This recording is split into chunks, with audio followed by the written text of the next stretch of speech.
अरब देशों ने जैसे ही नुपुर शर्मा और बीजेपी को आड़े हाथ लिया, तो कल तक जो भारत के मुसलमान खुद कह रहे थे कि साहब इन पर एक्शन लो, ये गलत हो रहा है, तो भारत के मुसलमानों की सुनी नहीं, विदेशी अरबी मुसलमानों की मोदी जी ने तुरंत ही सुन ली।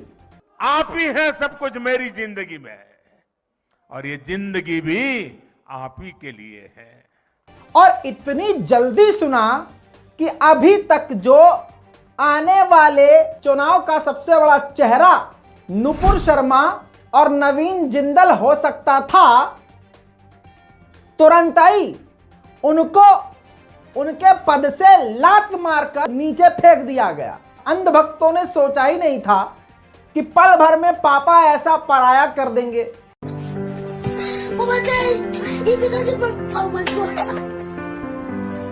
मेरे जान, पापा को पेट्रोल डीजल बहुत प्यारा है। मैंने पहले ही कहा था कि अब्दुल से नफरत करना यहां भारत में तुमको सिखाया जा रहा है, लेकिन तुम्हारे बाप दादा और तुम्हारे नेताओं के लौंडे और औलाद उन्हीं अब्दुल के साथ विदेशों में घूमते फिरते हैं। टाइटल में आपने देखा, थंबनेल पर लिखा है कि माफी मांगे भारत। ये मैंने अपने मन से नहीं लिखा है, कतर ने साफ साफ कर दिया है और भारत से कहा है कि आपकी सरकार की प्रवक्ता और आपकी सरकार के लोगों के वजह से, और आपके लोगों ने जो हमारे हुजूर पाक सल्लल्लाहु अलैहि वसल्लम का अपमान किया है, पूरी दुनिया से भारत माफी मांगे, मुसलमानों से भारत की सरकार माफी मांगे। किसी अरे गहरे के ट्वीट से यह बात अब खत्म नहीं होगी, मामला बहुत बढ़ गया है। कल की रिपोर्ट नहीं देखी है तो जाके देख लीजिएगा। आपको बता दूं, सिर्फ कतर ने नहीं, कतर ने जब गुस्सा जताया और भारत के, जी हां, भारत के एम्बेसडर को बुलाकर लताड़ लगाई, तो आनन फानन इधर से दोनों को, नवीन जिंदल और दूसरे को यानी नुपुर शर्मा को निकाल दिया गया उनके पद से। अब बताइए भक्तों का हाल क्या होगा, आप समझिए इस बात से। मुसलमानों के खिलाफ आए दिन ये बीजेपी और बीजेपी की आईटी सेल गंदे गंदे हैशटैग रन करती रहती है, भड़काऊ हैशटैग रन करती है। एक बार अब अरब देशों ने भाजपा के खिलाफ एक हैशटैग चला दिया, पजामे में ही हक दिया।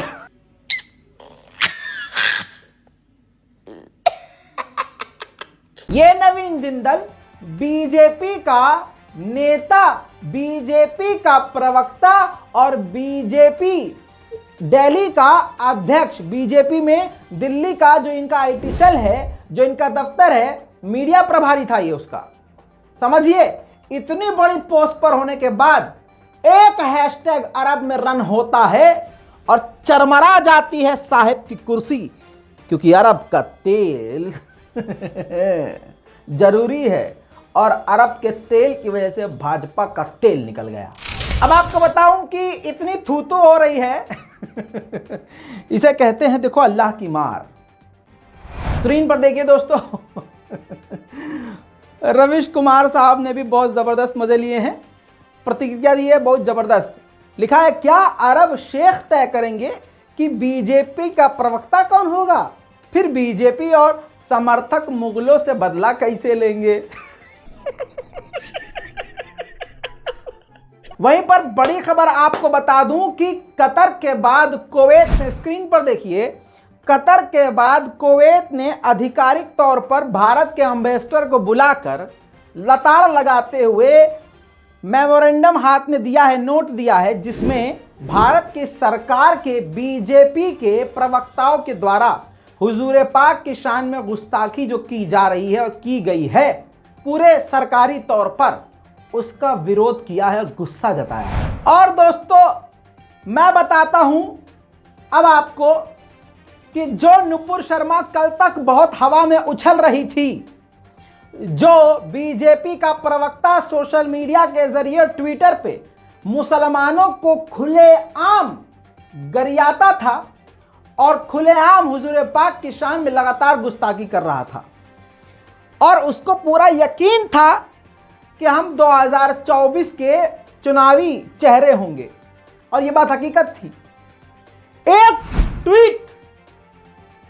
ट्वीट और एक हैशटैग अरबियों का इतना भारी पड़ गया कि बीजेपी ने लात मार के निकाल तो दिया।